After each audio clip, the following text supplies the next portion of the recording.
Welcome everybody. Before the video starts, just wanted to clarify that this is for the Fluval canister filters, the ones that go under your tank. They're separate from your tank. They're not the hang off the back or what we call the cartridge or box filter in the tank. They're not the sponge or the air type or the under gravel. These are the ones that are separate and act kind of like a sump with a big old filter in it. So I hope you guys enjoy the video. It'll show you how to assemble, disassemble, clean, and kind of the features of the Fluval series. And that's not just the 207 that I have here for 20 to 40 gallons, but it's also for their entire series of 107, 207, 307, 407.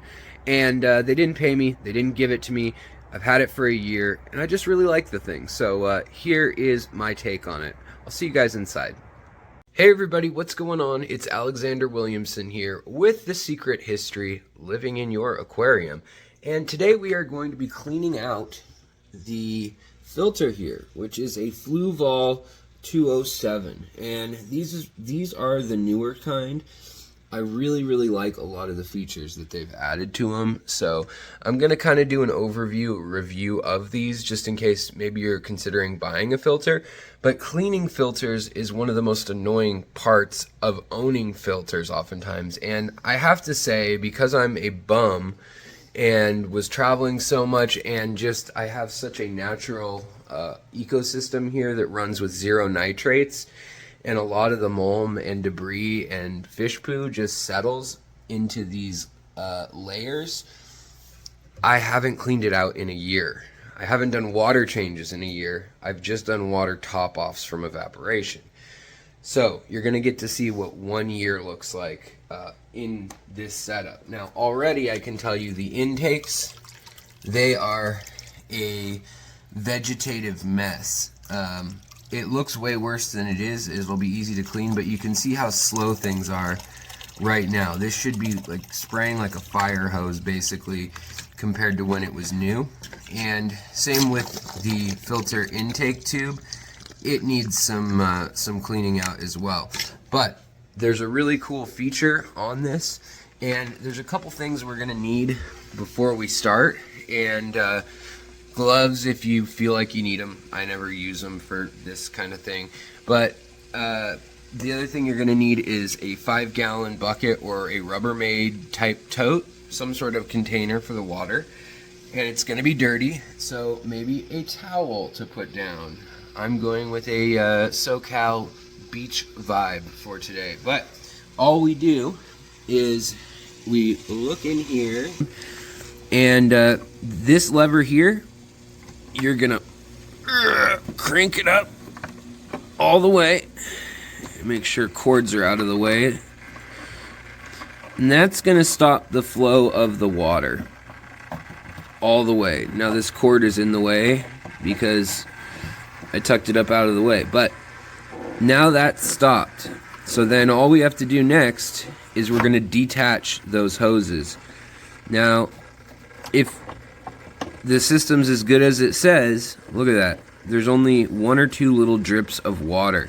And now this entire canister is ours to access. So that is pretty slick. Now remember, if you undo this, it's all gonna come flooding out. So just hold tight on that, and you'll just be cleaning these pipes and the intakes really simply, and they're laid out super easy to get at, especially the intake up here.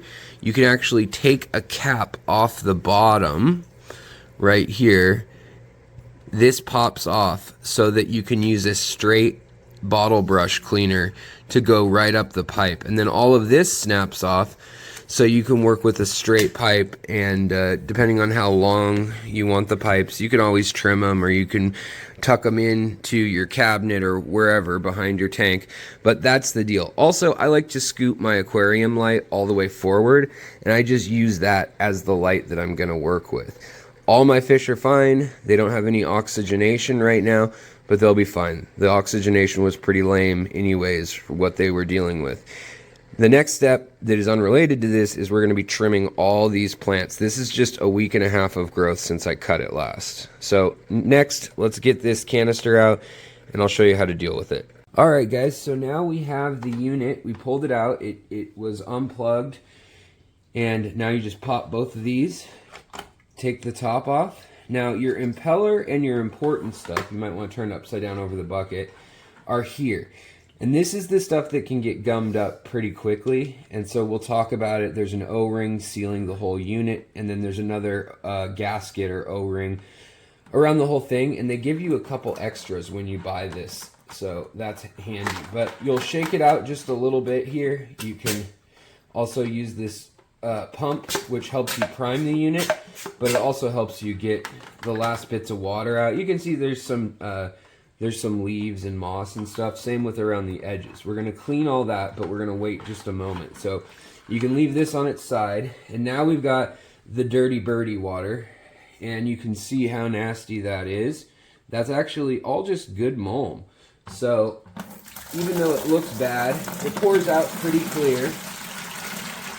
And this has been a year, which is too long, I must admit. Just, if nothing else, the flow becomes limited.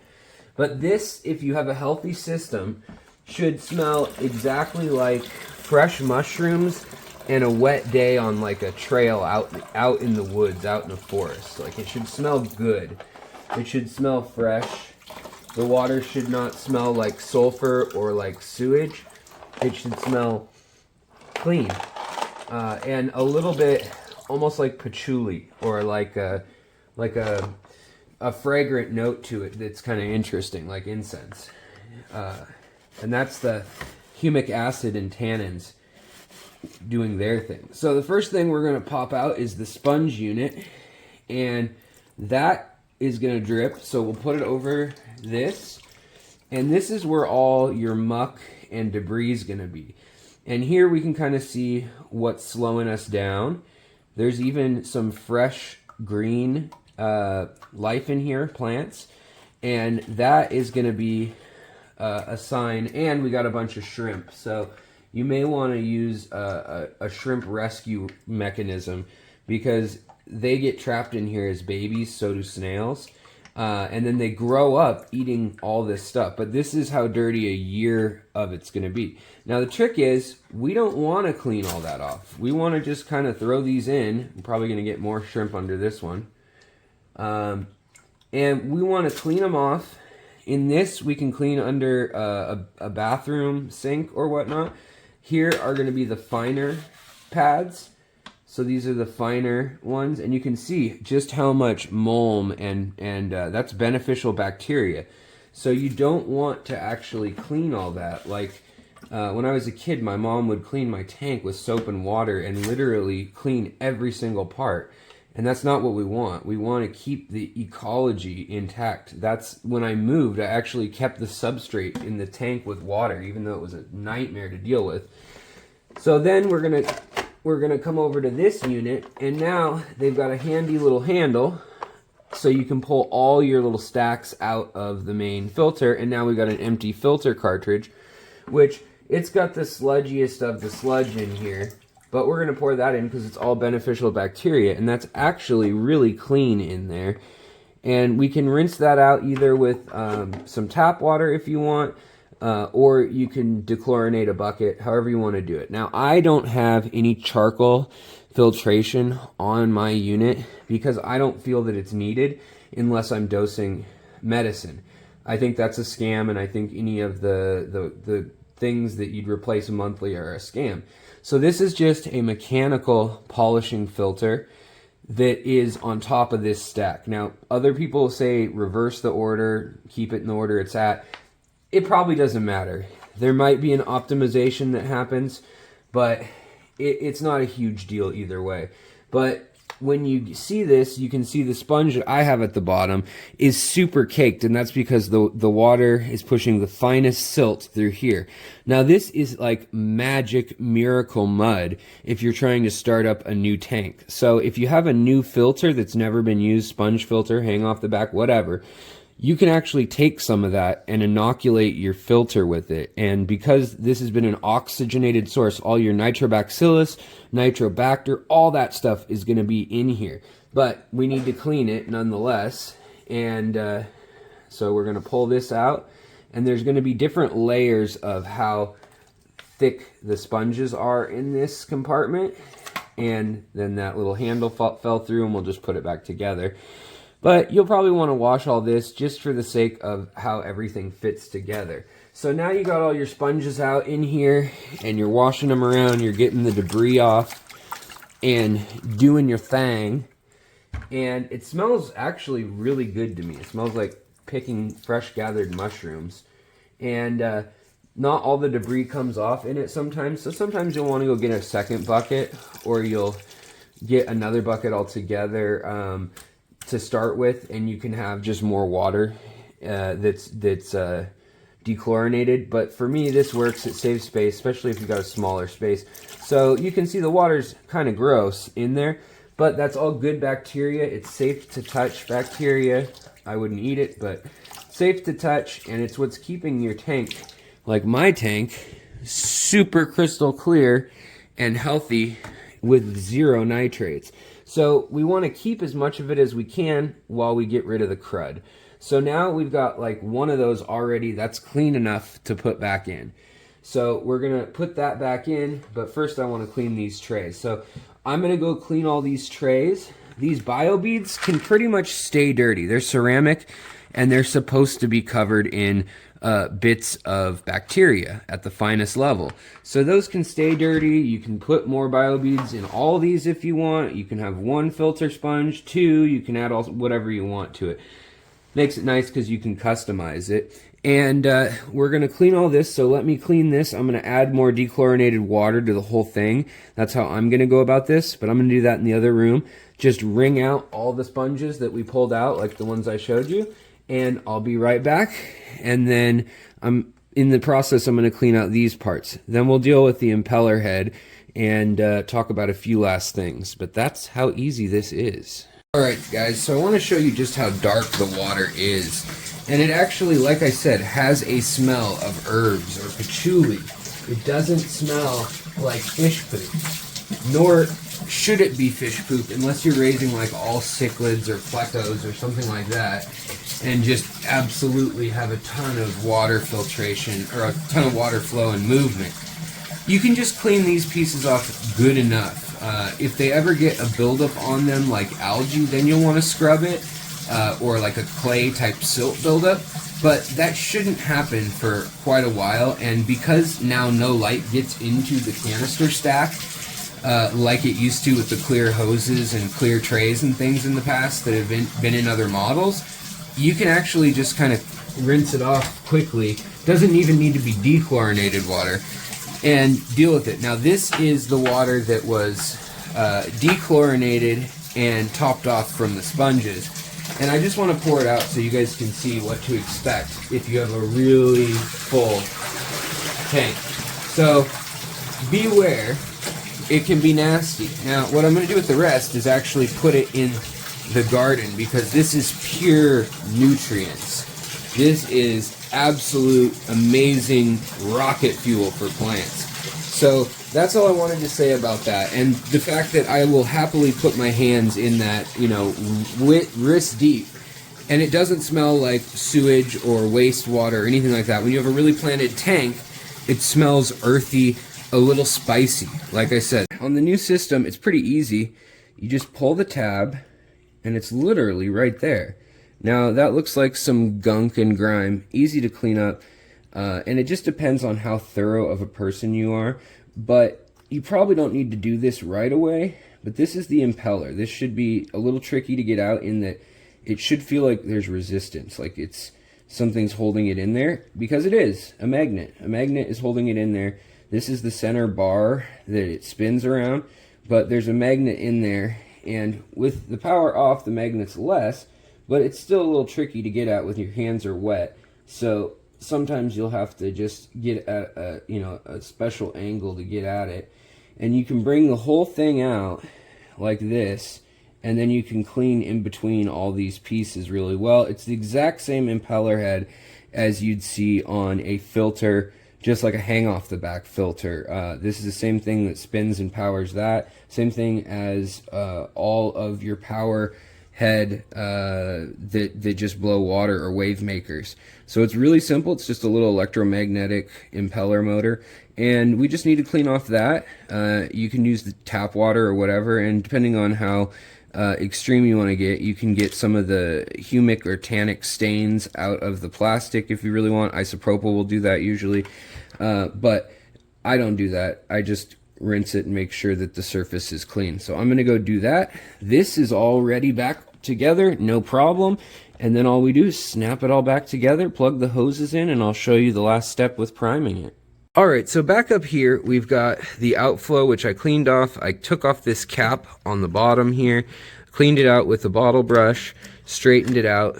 This slides into place and then snaps on into place and then slides into place up here again, so it's really secure.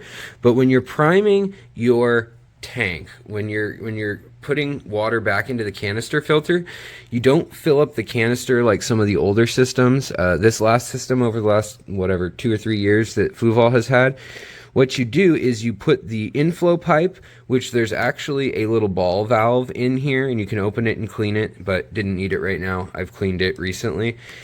You put the clips over however you want them. You need that to be underwater. And then this, you need to be above water, because what it actually is this whole thing is connected to a siphon. And that is super easy to hook up. And the siphon was that side of the top compartment that had that didn't have the impeller on it. So all that you do here is you just take the hoses and you snap them down into place, and when they are in place, you'll hear this click, and then you can push this down. Well, this also is going to modulate flow later, but to get it primed, all you do is you pump it a few times. You guys hear that? And it's flowing. And then whenever you feel like it's full, you can plug it in, or even beforehand. But one note about running a dry impeller is, you know, it's not always the best, so it's probably best to let it fill. Sounds like it is about full now. It happens very quickly, especially if your canister is well below the tank.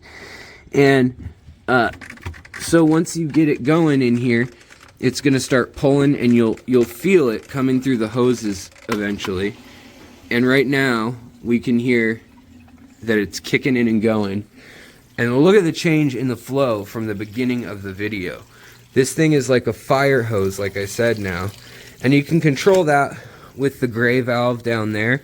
But that's going to help oxygenate the tank. It's going to just be almost like a power head. So place it accordingly. Top the water levels off accordingly.